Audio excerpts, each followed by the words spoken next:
यह मामला पहले से ही कोर्ट में है। लेकिन आप देखिए कि 4 नंबर 10 नंबर लाने वालों को भी सरकारी मेडिकल कॉलेज में पीजी की सीटें मिल गई।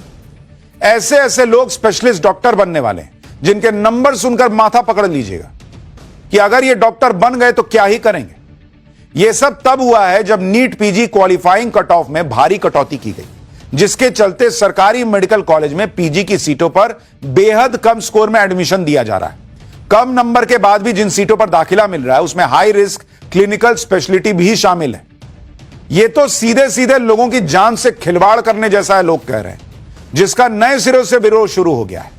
नीट पीजी के तीसरे राउंड की काउंसलिंग में जो हो रहा है उससे पूरा देश हैरान है। आप देखिए कि कट ऑफ काफी कम करने के बावजूद कई कैंडिडेट्स को सिर्फ 1-2 मार्क्स पर ऐसे डिपार्टमेंट्स में सीट मिल गई जिन डिपार्टमेंट में काम करना बहुत रिस्की होता है। जैसे रोहतक के एक सरकारी मेडिकल संस्थान में एमएस ऑर्थोपेडिक्स की सीट 4 नंबर लाने वाले ओबीसी उम्मीदवार को मिल गई। वहीं दिल्ली के एक प्रमुख मेडिकल कॉलेज में एमडी एमएस गायनेकोलॉजी में 44 अंकों पर ओबीसी उम्मीदवार का दाखिला हुआ है। सरकारी मेडिकल कॉलेज में ही जनरल सर्जरी की सीट 47 अंक पर भर दी गई। इसके अलावा ट्रांसफ्यूजन मेडिसिन में ओबीसी उम्मीदवार का 10 अंक लाने पर दाखिला हो गया। एनाटॉमी की सीट एसटी उम्मीदवार को 11 अंक लाने पर अलॉट हो गई। बायोकेमिस्ट्री की सीट पर -8 अंक लाने वाले एसटी उम्मीदवार को एडमिशन दे दिया गया। 800 में से -12 नंबर लाने वाले ओबीसी कैंडिडेट को फिजियोलॉजी में एमडी की सीट अलॉट हुई है। नेगेटिव स्कोर वाले 2 और कैंडिडेट्स ने पोस्ट ग्रेजुएशन मेडिकल सीट पक्की कर ली है। माइनस में नंबर लाने वाले एमबीबीएस डॉक्टर इसलिए स्पेशलिस्ट बन पा रहे हैं या बनने के राह पर चल रहे हैं क्योंकि एनबीईएमएस ने परसेंटाइल ही इतना गिरा दिया है। यह फैसला तब लिया गया जब राउंड 1 और राउंड 2 की काउंसलिंग के बाद 18,000 से ज्यादा पीजी सीटें खाली रह गई। इसके बाद एनबीईएमएस ने जो किया आप वो देखिए। इकोनॉमिकली वीकर सेक्शन वर्ग के उम्मीदवारों के लिए क्वालिफाइंग परसेंटाइल 50 से घटाकर 7 कर दिया। यानी पहले 800 में से कट ऑफ स्कोर 276 था, उसको घटा के 103 कर दिया गया। वहीं जनरल पीडब्ल्यूबीडी कैटेगरी के उम्मीदवारों के लिए 45 की जगह केवल 5 परसेंटाइल मानक तय किया गया।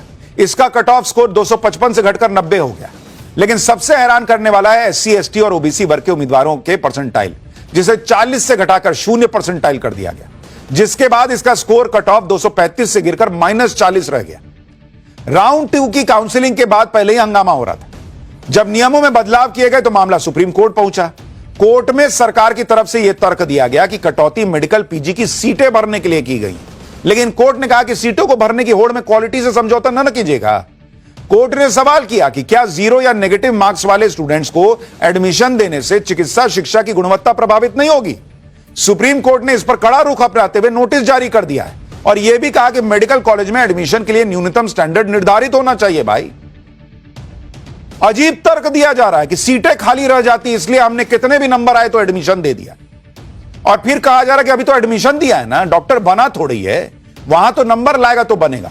अरे भाई जिसको 4 नंबर आ रहा है उसका आप समय भी बर्बाद कर रहे हैं, साल भी बर्बाद कर रहे हैं, पैसा भी बर्बाद कर रहे हैं, और आप जो उसको मदद कीजिएगा वो टैक्स पेयर के पैसे से ना कीजिएगा। 4 नंबर वाला कितना ऐसा लड़का होगा बॉस, या 10 नंबर लाने वाला या 44 लाने वाला, कि वो फाइनल में जब डॉक्टर बनेगा जाकर तो एकदम तूफानी बन जाएगा। देश के बड़े बड़े मंत्री, बड़े बड़े लोग, बड़े बड़े नेता जाएंगे उससे इलाज कराने। सीटें भरने की यह होड़ मेडिकल प्रोफेशन के न सिर्फ स्तर को गिराएगी बल्कि कम नंबर लाकर भी अहम विभागों में एडमिशन लेकर जो स्पेशलिस्ट डॉक्टर बनेंगे उनसे मरीजों पर आफत नहीं आएगी, लोग पूछ रहे हैं।